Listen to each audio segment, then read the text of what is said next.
ฮ้อนบ่น้องฮ้อนเนาะ น้องก็คือวิธีชีวิตของน้องมันก็เมื่อยลายเลยทุกคนเลยเอาหลังจากเพิ่นเฮ็ดกินนึ่งข้าวเป่าไฟตอนนี้น้องสาวเพิ่นกะสิเกลือเป็ดเกลือหมูเลยทุกคนเลย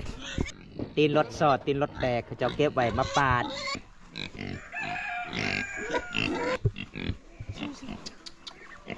แต่มันแปลกนิดนึงเวลาเสาเพ่งมาเกลือหมูนี่เสาเพ่งมาบ่ได้เอิ้นเด้โตเนาะเตรียมระบบสงการน้องอยู่ผู้เดียวอยู่เฮือนนี่พ่อไอ้แม่ก็มีแต่ขึ้นผู้เบิดทุกคนสาวกาก็ไปปะก็เลยน้องก็สีเงาๆนิดนึงบอมตาก็โดนๆทีนึงมาหาน้องอันนี้เป็นสาวสร้างเผือกในป่าลึกก็ว่าได้พี่น้องเป็นสาวสวยบ้านป่าเป็นหมู่บ้านอยู่กับตีนภูเขาสัญญาณโทรศัพท์ก็บ่ค่อยมีทุกคนหมู่บ้านนี่ได้งานแบบธรรมศาสตร์เลยเป็นยังไงสาวเห็นมามื้อนี้ก็คือเจ้ากะบ่ได้ลิ้นเนาะโทรศัพท์มื้อนี้เนาะเพราะว่าบ่มีไผเผาเฮือนเผาศาลเด้น้องก็ยังน้อยอีกทุกคนถ้าไปเล่นโทรศัพท์ก็คือประมาณจักโมงน้องไปเล่นกลางคืน9 โมงโอ้เวลากลับเด้บัดนี้บ่ไปเล่นแต่7 โมงอ๋อเพราะว่าจุดนั้นมีสัญญาณเนาะคนหลายบ่กลางคืนบ่หลายอยู่เนาะคันเวลาเจ้าไปเล่นโทรศัพท์เจ้าใช้ชุดแบบนี้เลยบ่ใส่อ๋อคิดว่าเจ้าใช้ชุดแบบนี้โอ้ยค่อยการสิบ่ได้เด้ ยันโจรได้ มื้อนี้ก็ขอบใจหลายเด้อต้อนรับอ้ายเป็นอย่างดีเด้อสาวเพลงมามีเวลาว่างๆโอกาสหน้าอ้ายก็มาเยี่ยมมายามกันใหม่เนาะบ๊ายบายพี่เนี่ยบ๊ายบายไปกันเด้อจ้า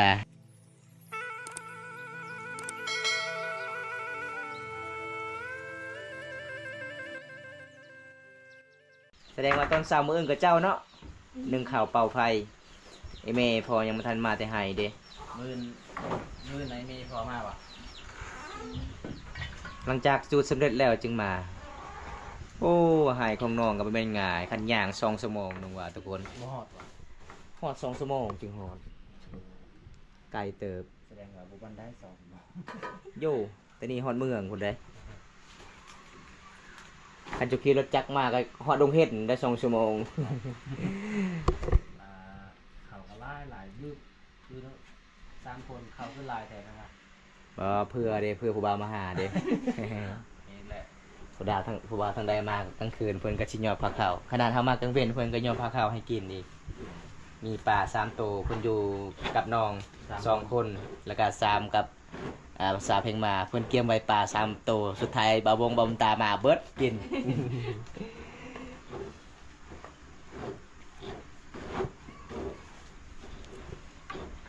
เขาพี่กายนี่ดิเนาะข้าวหน้าเป็นข้าวหน้า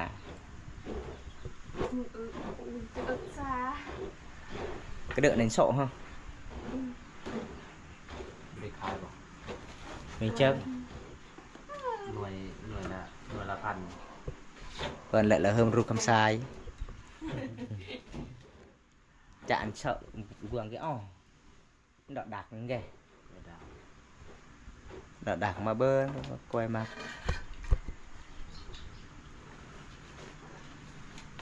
เขาเขากินนี่กันย่างให้ตัวคนเห็นบ่ยังลายอยู่เด้เกลือมูบ่เกลือมูบ่ขอเอามือเลยบ่บอง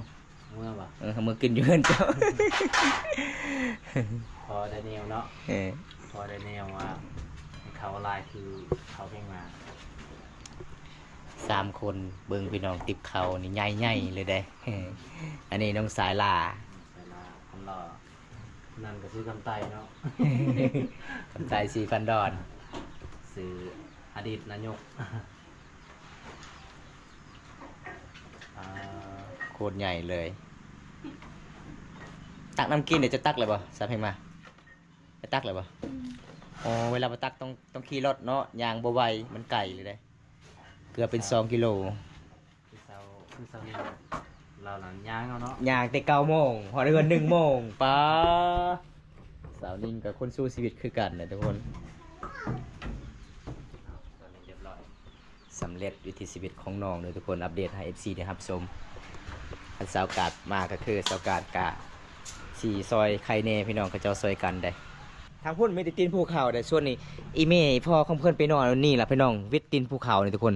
ไปทางนั้นพี่น้องก็เลยเขาเจ้ากลับกับบันกาสีขำก็เลยเขาเจ้าต้องไปนอนไปจุดไฮญี่ปุ่นทุกคนเลย เบิ่นโตแล้วนะดงเทรนาปืนฮะอังคักจิเกริงเตะตะมอยตะมอเตะนกโกหลังจากเพิ่นนึ่งข้าวเปล่าไฟสำเร็จอันนี้วิธีชีวิตน้องฟ้าฝืนทุกคนอันนี้เป็นยังบงนะยังบงที่น้องเฮ็ดเองเลยทุกคนน้องปลูกมาแล้วกันน้องกาสีเฮ็ดยังบงขายเปลือกได้ประมาณ2 ล้านกีบแม่นเนาะเวลาฟ้าฝืนนี่ปุ๊ดเกิบเลยบ่เพียงมานี่ ไหนก็ต้องปะ เก่งเสากาดก็เป็นแบบพาเพื่อนคือเจ้านี่บ่ เป็น คือกันเนาะเออ เฮามาหาน้องนี่ครั้งแรกได้เห็นน้องพาปืน ปกติเฮามาหาน้องเฮาบ่ได้พอน้องไปเลี้ยงงัวตลอดเด้งัวน้องหลายเด้ระวังได้มันลดพาดหัวยูทูบเบอร์นี่แล้วเบิ่งนี่ พาดหัวบ่าวบกนี่เมียก็ยังบ่มีอยู่แล้วเลยน้องตัดแบบนี้อันนี้คือสำหรับน้องพาฟืนยามแรงๆนึ่งข้าวเปล่าไฟตอนเช้ามื้ออื่นนะทุกคนอยู่ข้างน้องตะกี้จะเป็นห่านแต่ก็เจ้าขายเล็กๆละน้อยแต่ตอนนี้ก็บ่มีทุนบ่มีห่อนน้องก็เลยบ่ได้ขายน้องก็หาเวียกแน่เฮ็ดให้เฮ็ดสวนหลายเฮ็ดนาเฮ็ดยังโบงแน่อยากได้เงินสวยพออีเมทุกคน มันแตกง่ายนะจังโบงเนาะ มันงามซ้ำนี่มันกำลังติดไว้เด้ไผเด้ถ้ามันแห้งหลายก็บ่ติดอีก เอาพากันง่าย ง่ายเนาะลองเบิ่งคันว่าง่ายจะว่าง่าย ค่อยเบิ่งนี่ยากแต่ผู้หญิงเขตนี้เขาเจ้าเคยฟ้าพื้นมันก็แม่นอยู่ เพื่อนให้หลัก เห็นบ่เปาะบานซื้อคือสาวแมวเก่งไผน่ะผู้ชายบ่โมดดิเก้ย ลาวลาว ดงไหนดงอะไรเตอะไหนบันส่วน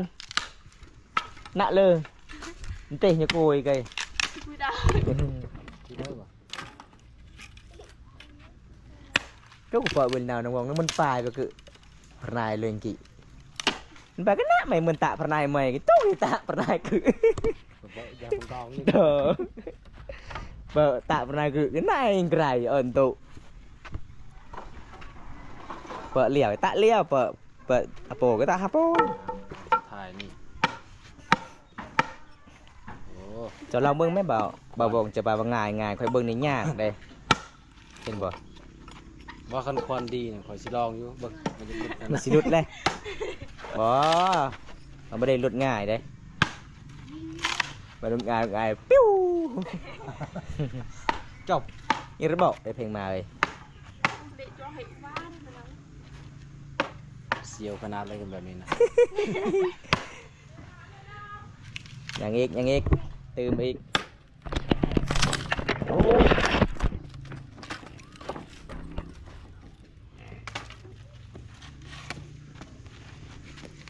ดักแด้ซื้อเกิดเป็นยังไงทำไมเนี่ยซื้อมาหนึ่งไปเงียวขึ้นมาที่สุดหมดนิ่งประมือวินเลยnó pe nhé cha nó mừng qua từng vì nó pre nó đạt anh nhà mà một xu ตอนนี้เสร็จเป็นที่เรียบร้อยแล้ว เบิ้งเหือจนออกเต็มหน้าเต็มตาเด้ ถ้าว่าพาเธอเริ่มนี่ประมาณจักมื้อ อันนี้2 มือ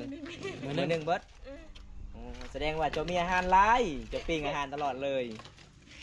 ถ้าเฮาดังแบบใส่เตานี่บ่เปลืองนะผมนี่ประมาณ2มื้อ เพื่องตัดสั้นๆบ่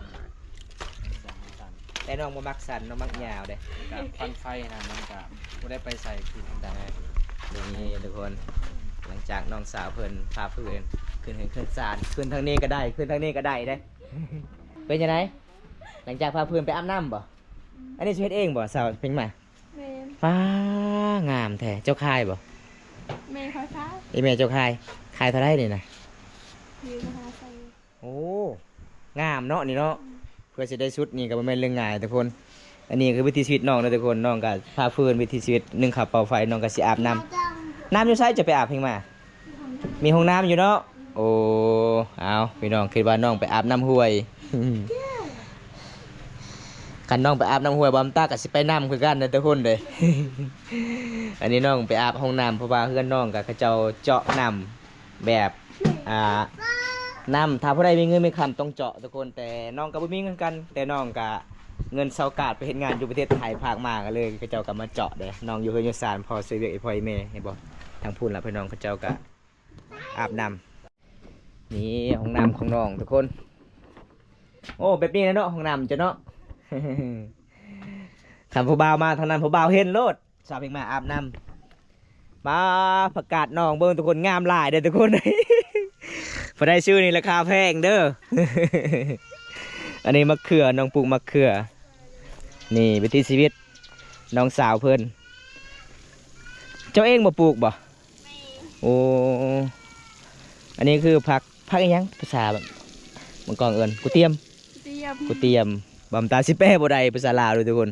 อันนี้คือผักหอมแม่นบ่ผักหอมมักเพชร เพชร มักเพชรนี่เห็นบ่พี่น้องวิถีชีวิตน้องคนนี้ขยันหลายได้น้องปลูกมีหลากหลายเลยมะเขือผักหอมผู้สาวก็งามผักมีหลายแนวเลยทุกคนนี่น้องเป็นคนขยัน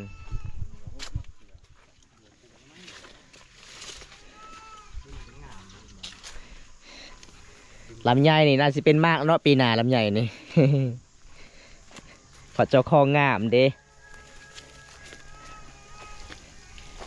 อันนี้เจ้าปลูกมาอยู่นี่ก็คือหลังจากเฮ็ดให้เจ้าก็ต้องไปปลูกอยู่ให้บ่ แม่ อันนี้น้องกาเบียร์มันทุกคนมักเพชรอันนี้มันเป็นผักพุ่นมะขามพุ่นน่ะเห็นบ่มะขามหวานเด้ โอ้มีมังนัดเนาะเต็มมังนัด ตายแล้วอันนั้น จะพูดเดี๋ยว มังนาวบ่ ไม่มักนาวมักม่วง ม่วง มักม่วงกระสอ ส่วนของเรามีน้ำแต่แบบบ่มีผัก ยามแรงๆนี่ก็คือแบบนี้ทุกคนวิถีชีวิตน้องเลยชาวลาวทุกคนก็จะดำรงชีวิตช่วยเวียกอีพ่อแม่แต่เป็นสาวโสดอันนี้ก็คือน้องกะสีฮอดพักอีกคันเสากาดมาใครเสากาดกระซอย หลังจากตอนน้องหนึ่งข่าวเป่าไฟเสากาดกับฮอดพักอันนี้เสากาดไปปะแล้วทุกคนเลยเสากาดนี่ก็เป็นธรรมดาเลยพี่น้องใจขึ้นลอยเด้อายุ16 ปีไปเฮ็ดงานอยู่ประเทศไทยทุกคนอันนี้บริฮอตบริษัทเพียงมา ทอดเพื่อน เขาคือกันเนาะนี่ทุกคนนี่ก็เจ้าเอาไม้มาเจาะเห็นบ่พี่น้องป้าเห็นบ่วิถีชีวิตบ้านเฮาปลูกผักตาม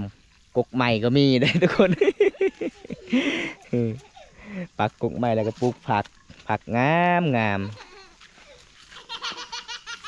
ยายในรอสีนันซ้ำเหมือนมัน โอ้ผักกาดนี่เจ้าคือบ่ได้ไปขายอยู่ห้างนี่ราคาแพงเด้เจ้ากาดเด้เจ้าเพียงมาเลย ป้ายังบ่แล้วเนาะลายเถื่ออยู่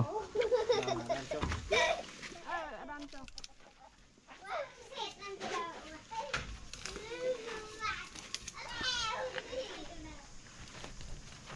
เอามันก็สิแล้วเลยทุกคน บัดเมื่อเห็นตกรู้เห็นมะม่วงรู้ เอาไว้แหละ บางทีมาไถ่ แล้วรู้เด้อเลย ต้นเตียวมาช่วยหมุดนิด ต้นโรต้มเผ็ดกันเลย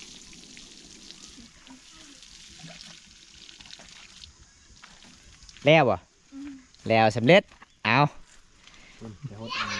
บางนัดเด้บ่ได้ฮดบางนัด คือแบบมันนัดก็ฮดเบิด เวลาน้องมีงานมีหยังก็คือเอา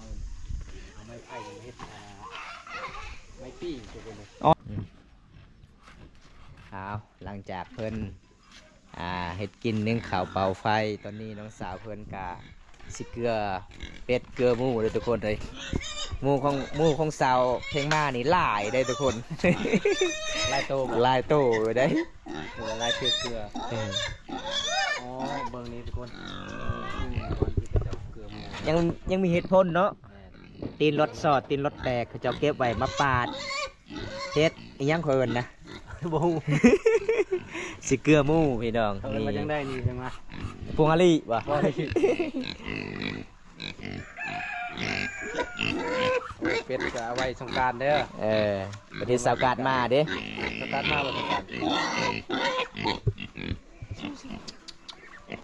แต่มันแปลกนิดนึงเวลาเสาเพ่งมาเกลือหมูนี่เสาเพ่งมาบ่ได้เอิ้นเด้หมูเจ้าได้แต่2โตนี่บ่น้องโอ้ยังบ่ได้เกิดลูก เอาจับเป็ดแล้วมาน่ะ ง่ายกันเอง น้องสายล่าเพิ่นเห็นบ่เห็นเป็ดก็จับไปเลย เปิดแพ้หมูใช่ไหม น้องสายเจ้าใจดี จับให้ค่อยเอามือเหือดเพิ่นว่า โตเป็ดจ้ะนะโตเนาะเตรียมแล้วบ่สงกรานต์ นี่วิธีชีวิตคนน้องสาวเพิ่นทุกคนดำรงชีวิตเฮากะตาแต่หลังจากน้องตัดวายให้ก็บ่ได้ไปเยี่ยมไปยามมื้อนี้ก็คืออัปเดตวิถีชีวิตน้อง เป็ดก็กินคือกันเด้อทุกคน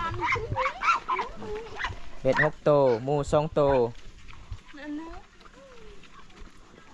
มาเด้อตัวหนึง ลูกท่านมีเนาะ เออ แม่นบ่ บ่มีหดน้ำเลยเพียงมาเอ้ย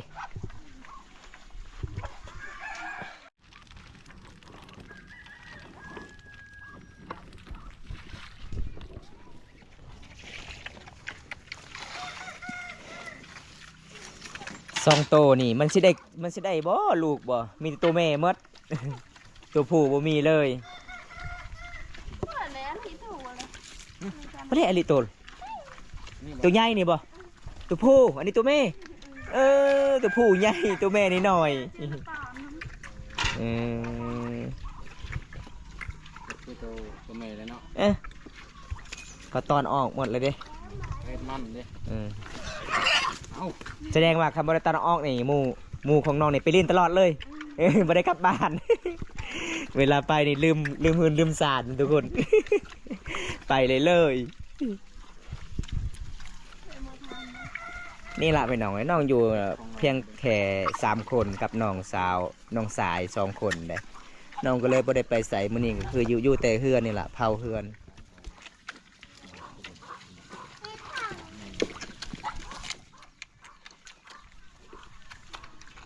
ตอนเช้าก็คือต้องได้เกลือเนาะ คันซัมนี่ก็คือราคาแพงมันก็เจ้าขาซัมนี่ปะหมู่บ้านเจ้าแพงอยู่เนาะ มันล้านอยู่ตรงนี้ ซัมนี่ก็ตกประมาณ3 ล้าน4 ล้าน แพง เป็ดนี่บ่แพง50,000 กีบ ซื้อเลย เพิ่นขายให้มื้อนี้ได้ เป็ดก็6 โตขาดสงกรานต์นี่ก็สิได้เป็ดสงกรานต์นี่เคยจับอยู่บ่อยู่เฮือนน่ะเคยเฮ็ดบ่เคยมันสิไปก็มีแต่ไปดินบอนอื่นเลยแต่ละปีนั่น แรงแต่ลูกหวังเลย ไปดินอยู่ใช้สงกรานต์นะ ยังรู้ ยังบ่ฮู้ เจ้าบ่เคยไปเที่ยวบ่แกงกะลองแกงลินนะ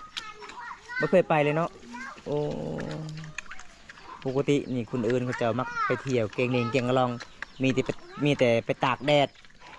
แล้วก็คือจิบหัวกลับบ้านโอ้บุญแล้วจะบ่ไปน้องเอ้ยดีแหละถ้าจะไปนี่มีแต่ตากแดดกับแดดเลย ปีนี้ยิ่งแดดครับเนาะ หมู่บ้านของน้องจะเป็นหมู่บ้านที่สุดเมืองนองเลยทุกคนชุดแสดงเมืองนองเฮาติดกับแสดงเมืองพีนเมืองตำราในหมู่บ้านนี่เลยสาวลาวงามแบบธรรมชาติเลยทุกคน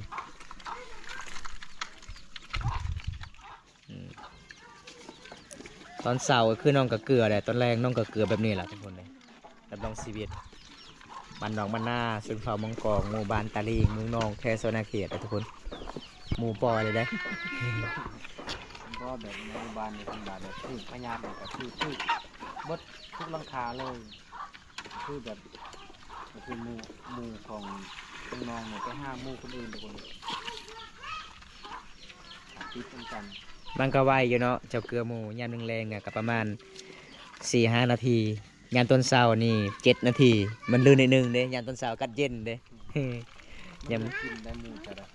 เบิ่งนะ ยังบ่อิ่ม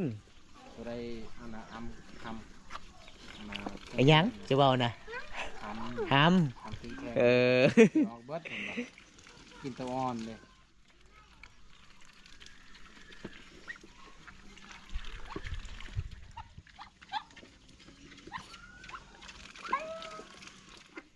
เจ้าก็ไทยนาเป็นภาษาเพลงไรบ่เป็น แม่นบ่ได้ไถนาให้เจ้าแต่ละปี พอกับอาย อ๋อมีพ่อกับอ้ายมาซอยไถนาทุกคนเจ้าเป็นขับแต่รถจักร อืม เออเสากาดเด้ขับได้กันบ่ ได้ อ๋อไถนาก็ได้อยู่บ่เสากาดบ่ได้คือกันเนาะเสากาดมันตัวน้อยเด้ มันขับรถไถ ครับเป็นรถไทยแต่ไทยดาวเป็น โอ้เจ้าเด้เป็นบ่ขับรถไถเจ้าย่านเออ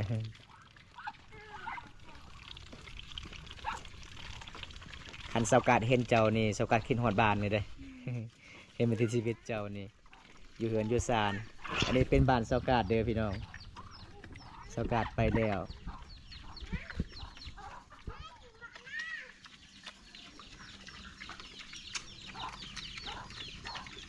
เอาสำเร็จตอนนี้น้องเกลือหมูเกลือเป็ดเกลือไก่ยำนึ่งแรงเลยทุกคนวิถีชีวิตน้องสาวคนนี้กับบะแมนธรรมดาเลยพี่น้องคนสู่ชีวิตเลยเห็นบ่น้องอยู่เพียงแต่3 คนนี่พ่อแม่ไปนอนผูนอนป่าหมดทุกคนเลยน้องดำรงชีวิตกับบะแมนเรื่องง่ายๆเลย เป็นจะได้สาวถึงมาหลังจากอาบน้ำแล้วฮ้อนบ่น้องฮ้อนเนาะ น้องก็คือวิธีชีวิตของน้องมันก็เมื่อยล้าเลยทุกคนเลยน้องอยู่ผู้เดียวอยู่เฮือน นี่พ่อแม่ก็มีแต่ขึ้นผู้เบิดทุกคนสาวกาก็ไปปะก็เลยน้องก็สีเงาๆนิดนึงบอมตาก็โดนๆทีนึงมาหาน้อง อันนี้เป็นสาวสร้างเผือกในป่าลึกก็ว่าได้พี่น้องเป็นสาวสวยบ้านป่าเป็นหมู่บ้านอยู่กับตีมภูเขาสัญญาณโทรศัพท์ก็บ่ค่อยมีทุกคนหมู่บ้านนี่ได้งานแบบธรรมศาสตร์เลย น้องก็บ่ได้ทากระแปลงลายงานแบบบ้านๆเลยทุกคนสาวลาวเขตนี้พี่น้องคันท่าน้องอยู่กับพัดลมเป็นจะได้เย็นแห้งบ่ อ้าวบ่มีแอร์เนาะบางคนไทยบอกว่าเปิดแอร์โลดยามร้อนๆสิเปิดในใดทุกคนเลยบ้านเฮานี่คันสิเปิดแอร์มันก็ออกเบิดทางนอกทุกคนเห็นบ่ เป็นจังได๋สาวเฮ็ดมามื้อนี้ก็คือเจ้ากะบ่ได้ลิ้นเนาะโทรศัพท์มื้อนี้เนาะ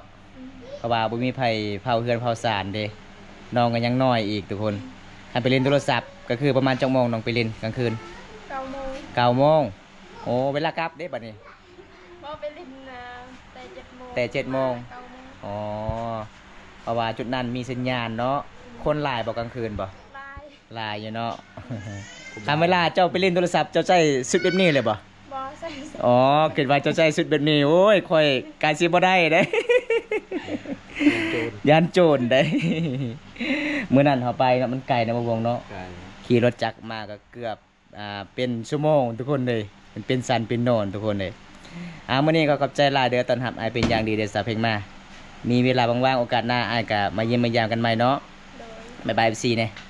บ๊ายบายไปกันเด้อจ้าคนจะได้บอมตากะสิปิดคลิปแบบนี้ก่อนพี่น้อง